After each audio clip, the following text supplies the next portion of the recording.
This year, this team has had to battle through so much. This team has had to fight. This team has had to persevere. And there's been a ton of successes and built off of approval. You can't lose if you don't quit. The next pursuit begins. Go Birds. Winning it. Just a game and I'm winning it. Winning it. Winning it. And Jalen Hurts taught me how to have a purpose where someone had an opinion. It's been nothing but love the past 12 years, and I'm looking forward to many more years to come. Sunday was amazing. You get time to reflect on it. You get a little greedy. You start thinking about the future. But stuff like this takes you back and helps you live in the moment. What an epic scene at that parade on Friday. The Super Bowl champs, they also have some notable free agents this offseason, especially on defense. The longest tenured Eagle, Brandon Graham, set for free agency, along with linebackers Josh Sweat and Zach Bond. Sweat tallying 2.5 sacks in the Super Bowl. Bond was a Defensive Player of the Year finalist. Milton Williams, Mekhi Becton, who was a great pickup also. They are free agents, both instrumental in the playoff run. So let's get back to the fellows. Graz, what can you tell us about the Eagles and the free agents that they plan to prioritize this offseason? Yeah, look, a lot comes down to what these guys are looking for. But Zach Bond, the linebacker they plucked off the Saints practice squad last year for $3.5 million, will be looking for a big payday. That's not a position where guys tend to break the bank, so you got to figure that might be a deal that the Eagles believe that they can work out. Milton Williams and Josh Sweat on the defensive line are two guys that they would probably like to have back, but it's possible that they won't be able to afford them given what they'll command on the free agent market. That's why they've been drafting a lot of guys at those positions the last couple of years in the draft. And then you saw Mekhi Becton on the offensive line is another guy, much like Bond, that they got on the cheap and probably will cost more. So it remains to be seen whether they can afford to bring him back or if they have to go find next year's Mekhi Becton. Yeah, when I think about what's most important, I think keeping Mekhi Becton is most important because of what they do on the offensive side of the ball. But now when it comes to the defense, you cannot keep everybody, right? And so, okay, Mekhi Becton I think is a priority. When it comes to Josh Sweat, okay, you want to try and get him, but they're edge rushers in the draft.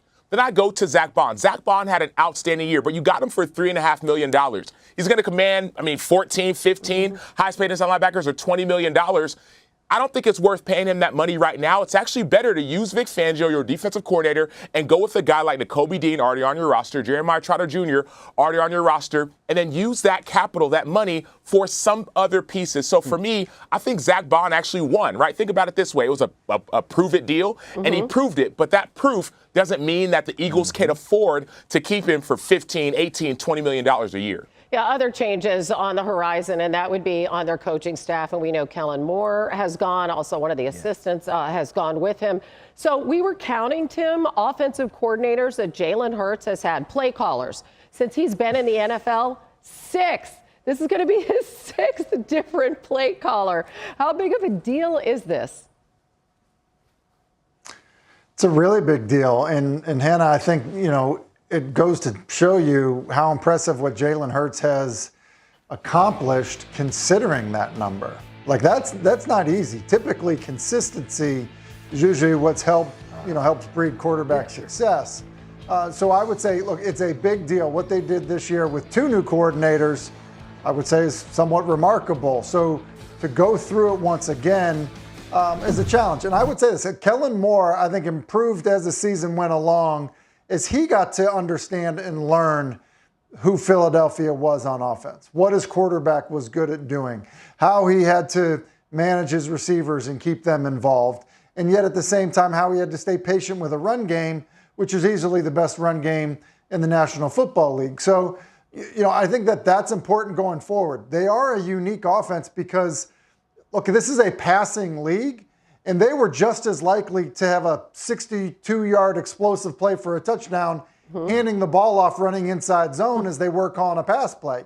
Like that is unique, and I think that takes some adjusting and awareness about who you actually are as an offense.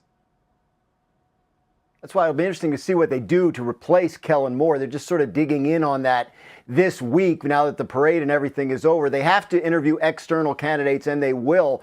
But a couple guys to watch on the staff, Kevin Patullo and Jamal Singleton. These are guys that could conceivably, if they were elevated to that role, establish that kind of continuity that you're talking about, maybe keep things going with Saquon Barkley and that offense as good as it was this year. Yeah, and I should mention as well that their run game specialist assistant offensive line coach, TJ Paganetti, he's the guy who is going to join Kellen Moore now on the Saints.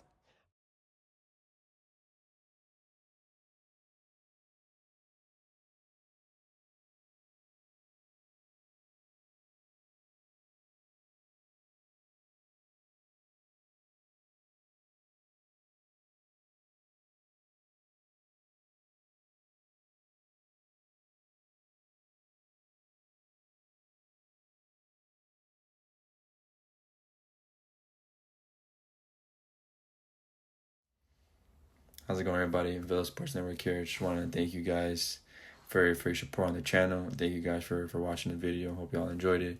Also want to kind of remind you to don't forget to leave a like on the video, subscribe to the channel, and leave a comment on the video if you like as well. But regardless of the fact, thank you again for your support, and hope to see you on the next video.